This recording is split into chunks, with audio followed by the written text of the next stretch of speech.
بسم الله الرحمن الرحيم، والحمد لله والصلاة والسلام على رسول الله صلى الله عليه وسلم. أهلا بكم في قناة احترف اكسل مع ممدوح.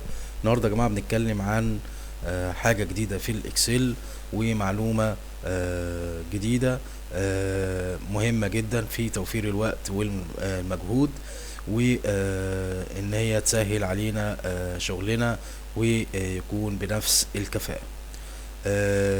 مبدئيا احنا بنتكلم في ان انت دلوقتي قدامك داتا زي كده، اسم المورد والرصيد والكلام ده كله. فالمطلوب ان انت تفتح كشوف حساب للناس دي كلها، تعمل لكل واحد كشف حساب وتسجل عليه الحركة بتاعته. فلو انت عندك حجم داتا كبير، احنا هنا مدين مثال بسيط، بس لو انت عندك حجم داتا كبير الموضوع هياخد وقت جدا ان انت تدخل على كل شيت وتسجل بقى وتعمل كشف حساب والكلام ده كله. لكن الاكسل مسهل علينا الموضوع وبيسهل علينا الوقت والمجهود. ازاي يا جماعة الكلام ده؟ تعالوا نبص مع بعض. اول حاجة، انا عايز افتح شيتات باسامي الناس دي، فانا هاجي بقى هنا اعمل ايه؟ شيت احمد ممدوح، شيت هشام اسلام، وافتح شيت وكذا. لا، احنا هنيجي هنا على قائمة انسيرت بيفت تيبل. طبعا يا جماعه البيفت تيبل مهمه جدا في الاكسل، احنا بس النهارده هناخد منها الاستخدامات اللي احنا محتاجينها في الفيديو بتاع النهارده.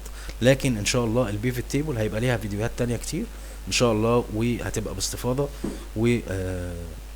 وهنشرحها ان شاء الله. تمام. فهدوس على البيفت تيبل. انا كنت معلم لازم اعلم على الجدول. اولا الجدول لازم يكون فيه هيدر، يعني ما فيش هنا حاجه فاضيه، ما يكونش في العواميد حاجه فاضيه، وادوس اوكي. راح مطلع لي كده نافذه كده، انا مش فاهم ايه دي. هو بيقول لي انت هنا ايه ده؟ رأس العمود ده كان مسلسل واسم المورد والرصيد والكلام ده. انا عايز افتح شيتات للمورد، تمام؟ فبعمل حاجه اسمها باخد المورد ده كده وبقول ريبورت فلتر، تمام؟ وباجي على اوبشن وبقول له شو ريبورت فلتر بيجز، فبدوس اوكي. فبيقول لي اسم المورد، فبقول له اوكي. بصوا يا جماعه اللي حصل ايه. اللي حصل ان هو جاب لي اسامي العملاء او الموردين كلهم، عمل لي شيتات. طيب، هل انا دلوقتي محتاج عايز اعمل فورمات على الشيتات دي كلها؟ فانا هاجي هنا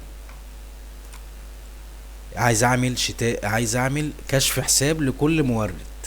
فعشان ما اخدش وقت، في حاجه الاكسل برضو مسهلها علينا. هاجي هعمل هنا كده سيلكت اول شيت، يعني حدد لي كل الشيتات واعمل لي جدول في الشيت. فانا لما اجي اعمل هنا جدول،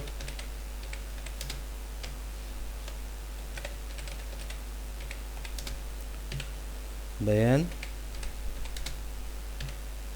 مدين دائن رصيد. طبعا انت لو عايز تسجل هنا،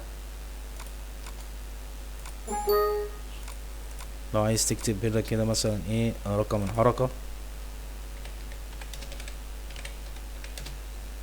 وتاخد دي بيان كده تعملها كده بيان، وهنسطرهم كده لحد 30، ونعمل الفورمات بتاعتنا بولد الجدول، تمام. هنعمل ايه؟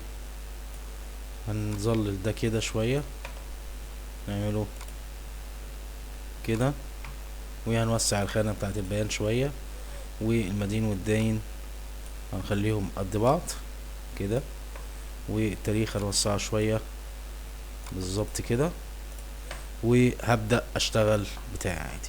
فهاجي هنا ابص على الشيتات الباقية. الشيتات الباقية نفس الفورمات اللي انت عملتها اشتغلت عليها، وكمان انت ممكن تزود المعادلة بتاعتك اللي انت هتعملها عشان تحسب الموضوع.